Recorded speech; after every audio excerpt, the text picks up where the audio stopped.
If you are away with your bike for a long period of time and you want to keep your chain waxed, ready and fast, then this guide is for you. I'm going to go over 3 different methods that you can use to wax your chain. As well as this, I'm going to go over the methods that I like to use because I like to use a combination of the methods. And I'm also going to show you how you can keep the chain clean as well. So stick through the video and let me know which of these methods is going to be the right one for you. Right, before we get onto the methods, my best advice is going to actually just bring multiple chains. I've got 3 chains, these are pre-waxed, nice and simple, and you've got the best waxed chain option right there. For probably most trips that most people are doing, the multi-chain option is gonna work. The problem comes is when you're going for longer periods of time. Such as myself and Laura, we're away for 3 months right now, and 3 chains isn't gonna last 3 months. So here we've got method number 1. If you want to be extra thorough, you can wipe it down with some alcohol spray, so you can just spray it on like I am here. You don't actually need the alcohol spray, you can literally just grab it and then wipe it through, and you're just wiping off all the surface dirt from the chain. Now that you've wiped off all the surface dirt, there should be hardly any on there. You can grab your wax lube, and ideally you want to be on the biggest at the front and the biggest at the back, because this is going to articulate the chain a lot more, and it's going to get the lubricant much deeper into the chain. So all you have to do is start on the top here, get dripping,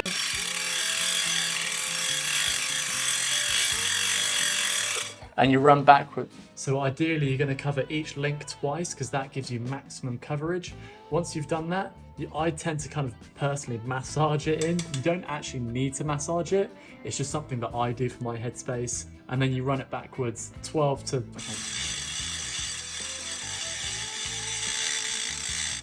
Okay, that's in there good now. You don't actually need to do anything else, but you do need to leave it overnight to dry and harden. Then finally, the last thing I have to say for the drip method is that after 3 to 5 re-waxes, I would then do a hot water flush, which I'm going to show you a little bit later in the video.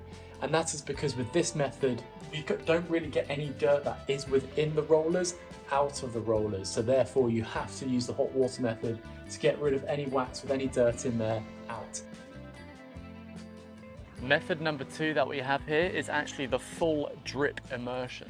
So Silka have this like tub here that we can use to drip, to immerse the whole chain in there. And luckily this one fits too. So I'm literally just gonna drop the whole thing in. I'll have to fish it out later, but that's fine. And I'm gonna get my other one in there. Now that we're in there, I'm just gonna give them a little shake just to make sure the wax gets in literally everywhere. And the benefit of this over the drip wax is there's 2 things. One, because it's fully submerged, the wax gets into all the deeper nooks and crannies. So the drip method is really good, but this gets even deeper, even more. The second reason, if there is any contamination within the chain itself, what tends to happen is because you're immersing it in hundreds of milliliters of water rather than just like 1 or 2 milliliters per drip, the actual contamination tends to spread out more over more wax. It's recommended that you leave it in there for an hour or 2. We're going to be traveling tonight, so I'm just going to leave it in there overnight. You can leave it in there as long as you want to. Hey, next day here, yes, you don't need to tell me I'm wearing the same top. Let's get this thing open. I'm just going to give it one more shake, just to make sure it's everywhere before I pull it out. Okay, it's time to go fishing. One thing I've got here is like a plastic bag. You can use a sandwich bag or whatever just to lay the chain on. This is literally the worst bit.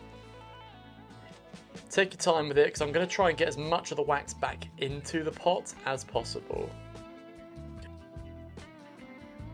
Alright, now that I've let pretty much most of the drips come out, I'm actually going to wipe down the wax from the outside of the chain. It just does not need to be on the outside at all. This method is a little bit more wasteful, but in terms of getting it deep within the chain, it is the best method without using a hot melt.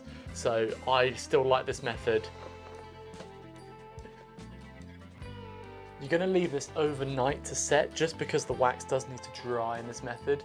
So if you're going to take it out and use it in the morning, it's not going to be long enough. You need to leave it overnight for this one to set. Screw your pot back up just so it doesn't dry out. So these chains have been given a day to harden. One thing I will say is that I actually flipped them upside down halfway through because when I flipped them, the other side was still wet. So I would just advise flipping them halfway through. Once you've got to the end here now, you can just wipe off some more excess from the outside.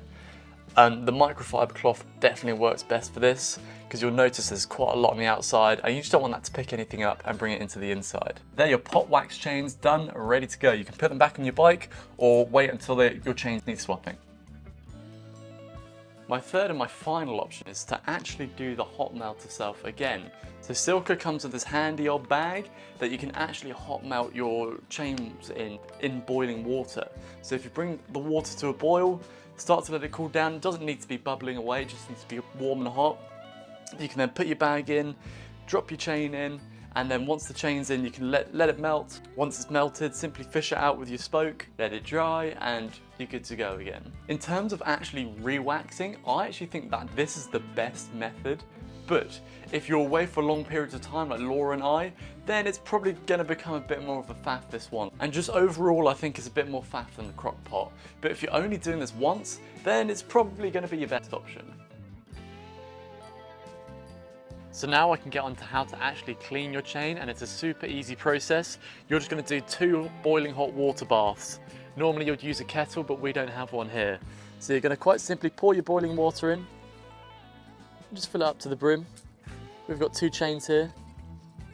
You can actually use a Tupperware or a glass jar for these. As you can see, we just have some olive jars here. After about a minute, I've put the lid on. It's not recommended that you do because the steam will boil it off or potentially blow it off, but it should be okay. I tend to give mine a little shake, 20-30 seconds. And then you can repeat this process twice, and that should be all the contamination out of the chain. You haven't used any solvents or anything, and your chain will be ready to be cleaned again.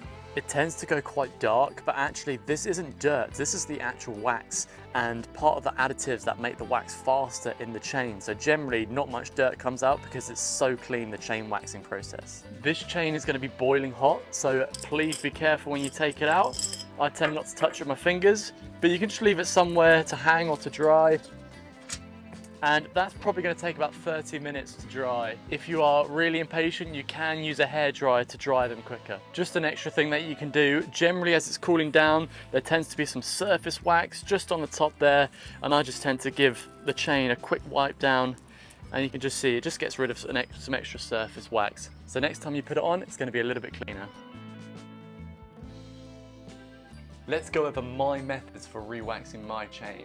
So, like I said, I like to use a combination of these. I come with my properly waxed chain, and then once I've done 200-300 kilometers, I'm then going to do the drip wax method.